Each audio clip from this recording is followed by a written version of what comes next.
Parashat Vezot Haberacha.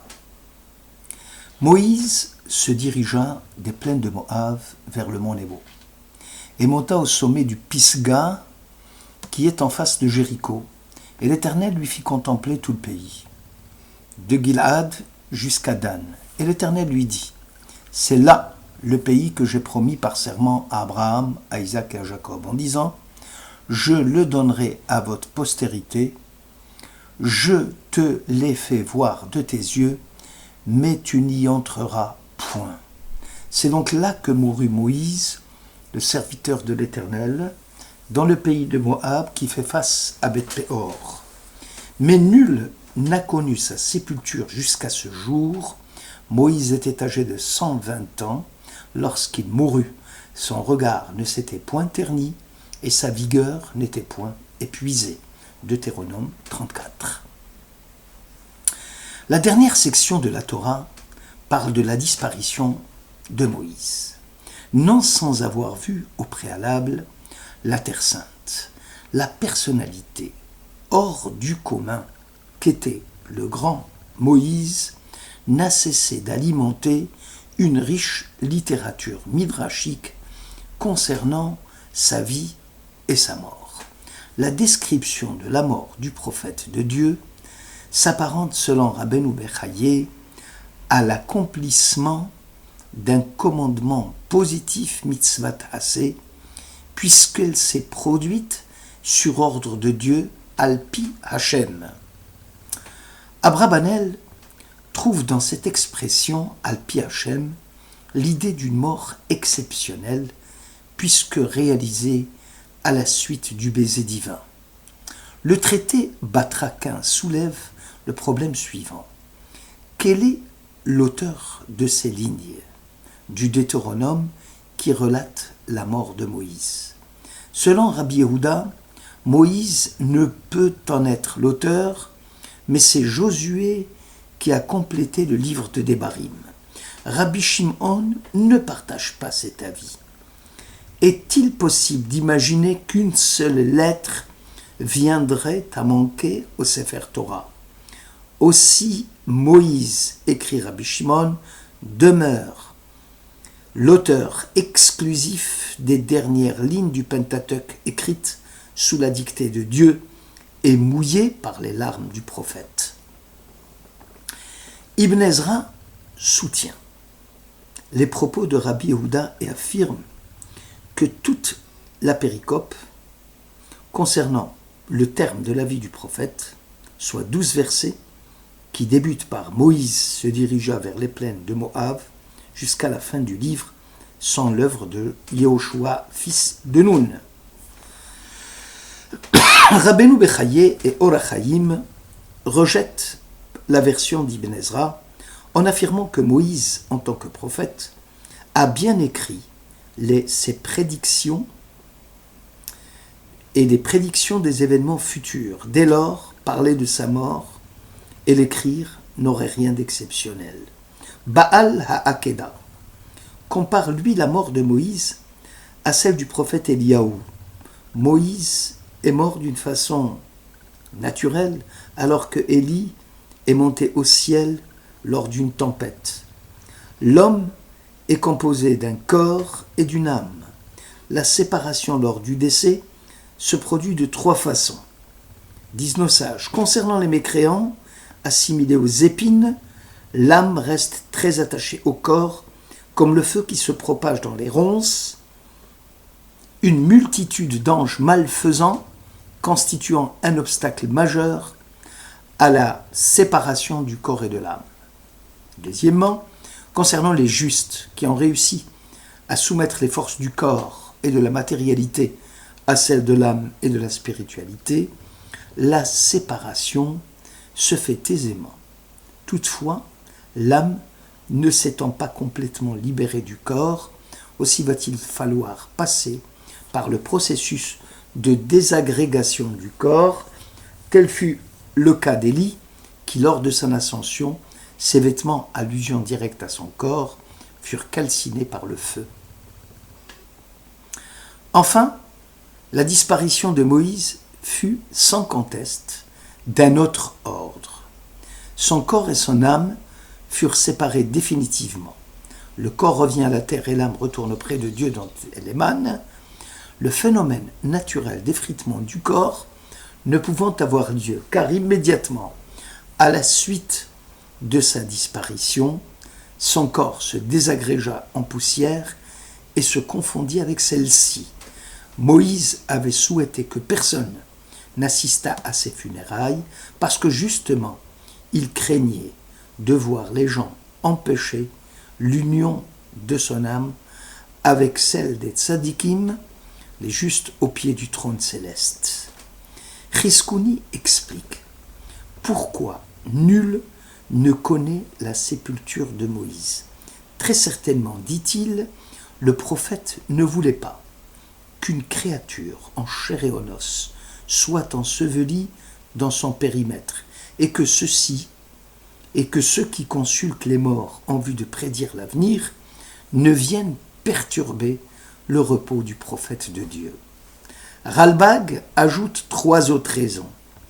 Moïse ne voulait en aucun cas être déifié à l'instar des prophètes des autres nations. Deuxièmement, tout enterrement suppose une certaine offense portée à l'image de Dieu. C'est l'une des raisons pour laquelle nous couvrons les miroirs dans les maisons mortuaires. Et le Saint béni soit-il voulait éviter cela à son fidèle serviteur. Enfin, troisièmement, Moïse, de son vivant, s'était tenu à l'écart de ses semblables. Il en allait de même, dit Ralbag, au moment de sa disparition. Il appuie sa thèse, le Ralbag, par des preuves scripturaires. Vaikbor Oto Bagaï, Begeout, au lieu de Bagaï, il fut enseveli dignement. En plus, Moul Bet Peor, Avodazara, face à la divinité de Péor, allusion directe au culte de la personnalité que Moïse ne voulait pas. Dans sa vie comme dans sa mort, Lo Yada Ish et Kevurato, le prophète avait gardé une certaine réserve. Velokam Naviod Be-Israël Kemoshe. Il n'a plus paru en Israël un prophète tel que Moïse, avec qui le Seigneur avait communiqué, dit l'Écriture, face à face, eu égard à tant de signes et de prodiges que le Seigneur lui donna mission d'opérer en Égypte, sur Pharaon, sur ses serviteurs et son pays entier. Nos sages ont comparé la prophétie de Moïse à celle de Bilam. Si la première est authentique, celle de Bilam s'apparente à la magie et à la sorcellerie, pratique que le judaïsme réprouve et prévoit même de graves châtiments pour ceux qui voudraient s'y livrer, car il n'y a ni divination en Jacob, ni magie en Israël. Cette confusion s'est produite faute d'avoir su faire toujours la distinction entre la prophétie telle qu'on l'entend en Israël et la prophétie telle qu'elle est comprise par les nations. Pour celle-ci, un prophète est un homme qui s'est efforcé à parvenir ou qui s'est prétendu capable de parvenir à la connaissance de l'avenir par la magie et la sorcellerie. Les rois et les princes s'adressaient à ces sorciers lorsque les circonstances les laissaient indécis. Certes, il est arrivé aux vrais prophètes d'être consultés par les souverains. C'est là la seule ressemblance entre les prophètes d'Israël et les prophètes des nations. Chez les prophètes de Dieu, il n'y a nulle trace, ni de magie, ni de charme. Le prophète est appelé Navi, qui désigne le cri, la parole, ou encore Chosé, le voyant, ou alors Tsofé, le guetteur, ou alors Isha Elohim, l'homme de Dieu. Toutes ces expressions montrent que le Chosé, le voyant, par ses visions, facilite la compréhension du message de Dieu, et que le guetteur monte la garde et voit loin l'approche du danger pour alerter le peuple. Pour cela, le prophète est l'homme de Dieu, c'est-à-dire capable d'abandonner son foyer, son métier, sa famille, pour se consacrer corps et âme au rôle que lui impose Dieu. Toutefois, le prophète, comme la prédiction de l'avenir, la prophétie, comme la prédiction de l'avenir, n'est pas un but en soi, c'est un moyen. À l'inverse des faux prophètes, des devins et des augures. C'est une mission éducative, puisque la leçon du prophète porte ses fruits.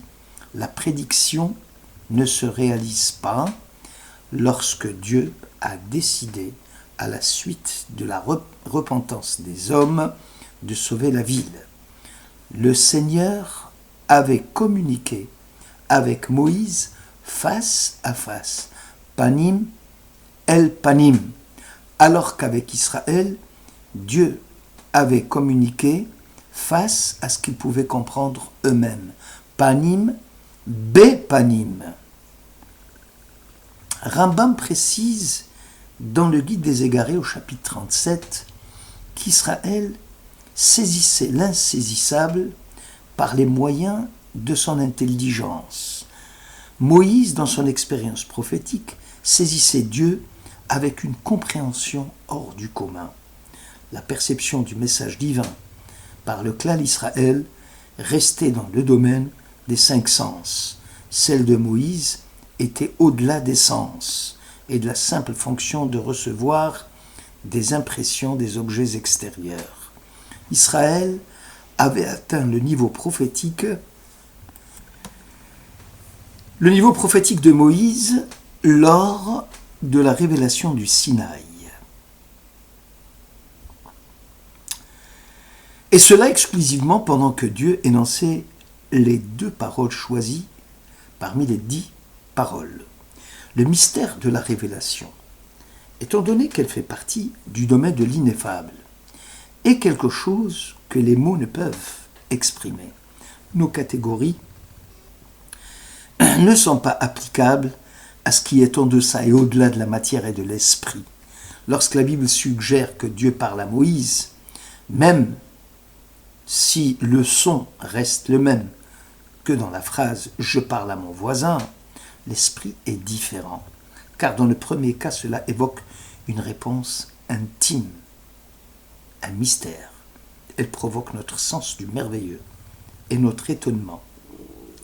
En réponse au mystère qui dépasse notre capacité de compréhension. La perception sensorielle, particulièrement par l'âme et par la vue, est chose connue. Nous n'avons aucune idée, aucune notion d'un moyen de communication entre 2 âmes humaines autre que la parole, c'est-à-dire les sons produits par les lèvres, la langue et les autres organes vocaux. Quand donc on nous apprend que Dieu possède la connaissance des choses et qu'il fait une communication aux prophètes pour qu'ils nous la transmettent, ces prophètes nous présentent Dieu en tant que parlant, ce qui revient à dire que la communication de Dieu atteint les prophètes. Maïmonide, le Guide des Égarés. Maïmonide conclut que nous avons à nous persuader que les messages que nous communiquent les prophètes viennent de Dieu et en aucune façon sont le produit de leur conception propre. Nachmanide souligne que Moïse était supérieur en prophétie à tous ceux qui l'avaient précédé, à tous ceux qui vont lui succéder, en ce sens que les prodiges que Moïse a produits dépassaient en nombre et en qualité les réalisations miraculeuses des autres prophètes. Jugez-en vous-même, écrit Nachmanide. La théophanie, la manne pendant 40 ans, les nuées de feu, le puits de Myriam, la caille du ciel, la longue marche du désert. Selon Abrabanel, les autres prophètes imploraient Dieu dans leurs prières en vue de la réalisation du miracle, alors que Moïse, auréolé de son titre homme de Dieu, Isha Elohim, était accompagné sans répit de la présence divine dans le monde de la Shekhinah. Et les prodiges se succédèrent chez lui selon la volonté de Dieu. Moïse et Aaron sont les pontifes de Dieu, et Samuel appartient à ceux qui implorent Dieu. L'importance que le texte biblique accorde à la description de quelques faits et gestes des héros bibliques n'est pas sans signification. Moïse pouvait vivre 40 jours et 40 nuits sans rien consommer. Élie le prophète avait besoin d'un gâteau que lui avait offert l'ange pour se mettre en marche. Ribache explique enfin que les miracles réalisés par Moïse concernant la communauté d'Israël et l'école Israël, alors que ceux réalisés par les autres prophètes ne toucheraient finalement que quelques individualités, par exemple Élisée et la bénédiction de l'huile, Élie le prophète qui affirme à la femme que le froment et l'huile ne pouvaient se tarir. Face à l'immense pouvoir de destruction de l'homme, il faut qu'il existe une voix qui puisse dire non à l'homme, une voix équivalente en puissance spirituelle au pouvoir destructeur de l'être humain. Cette voix parle à l'esprit des hommes, prophétique à des moments particuliers de leur vie, elle crie aux masses au milieu des horreurs de l'histoire. Merci de votre écoute.